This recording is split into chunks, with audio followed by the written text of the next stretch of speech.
Bienvenue à tous sur Memento Liber. Vous qui me regardez, éloignez-vous de moi. Je sens bien que je ne suis pas le seul qui souffre.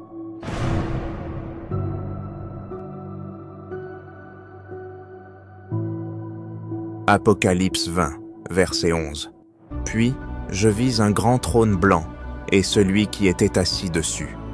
La terre et le ciel s'enfuirent devant sa face, et il ne fut plus trouvé de place pour eux.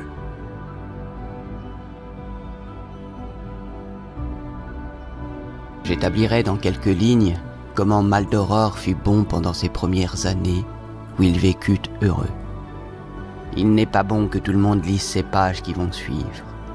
Quelques-uns seuls savoureront ce fruit amer sans danger.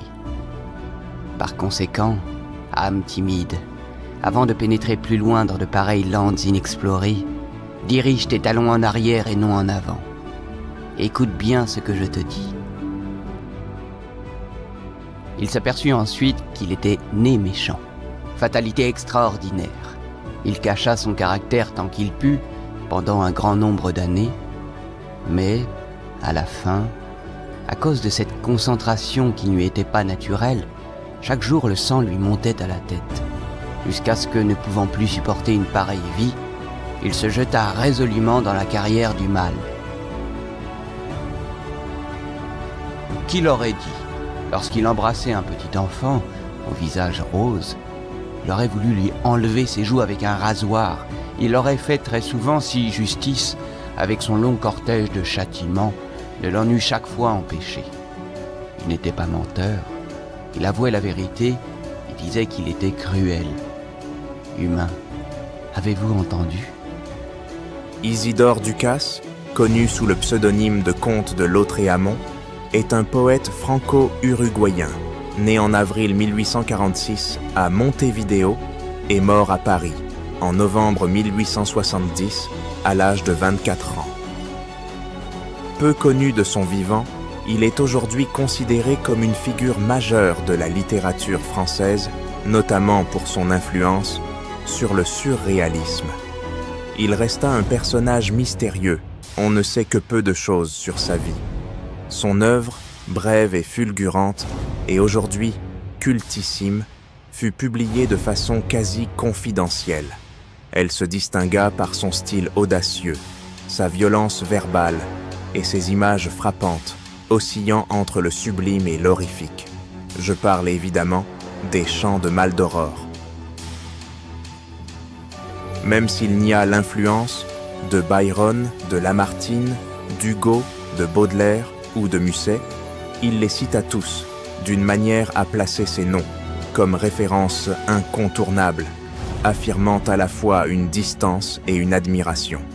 Que dire de cette lettre, réelle ou fictive, apparaissant dans les Chants de Maldoror, écrite à son plus grand fan?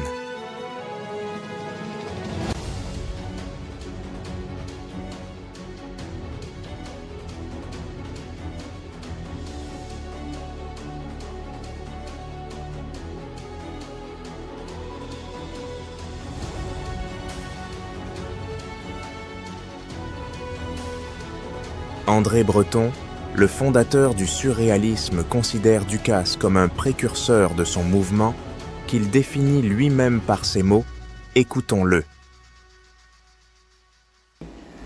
C'est-à-dire en 1924, où le surréalisme était présenté comme automatisme psychique pur, par lequel on se proposait d'exprimer, par écrit ou de toute autre manière, le véritable mécanisme de la pensée. Il s'agissait d'une dictée de la pensée en dehors de tout contrôle, et ceci était très important, de tout contrôle exercé par la raison et en dehors de toute préoccupation esthétique ou morale.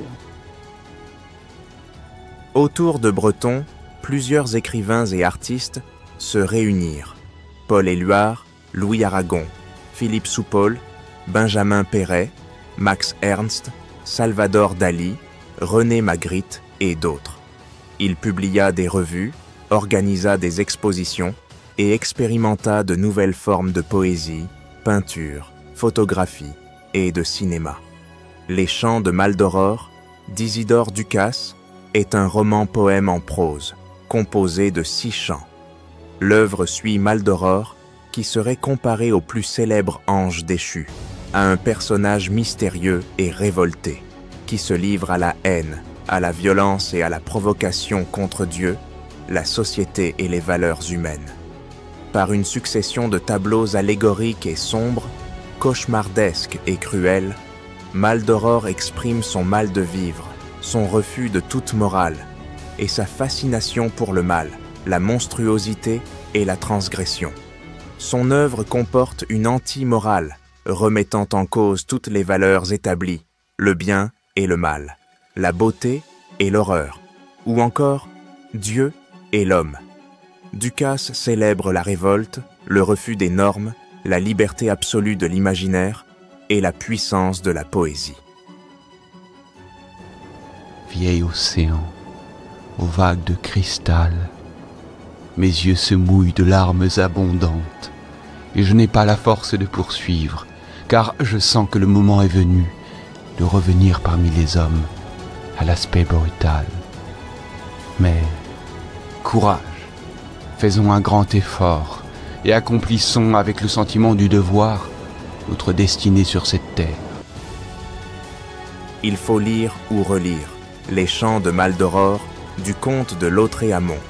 Il raconte la révolte et la cruauté d'un être hors norme, dans une œuvre qui défie toute morale et célèbre la liberté de l'imagination et de la transgression. Alors merci, Monsieur Ducasse, et surtout merci à vous, mes auditeurs, pour votre temps, vos partages, vos commentaires. Quant à moi, je vous dis à bientôt pour une autre vidéo, alors en attendant, prenez soin de vous.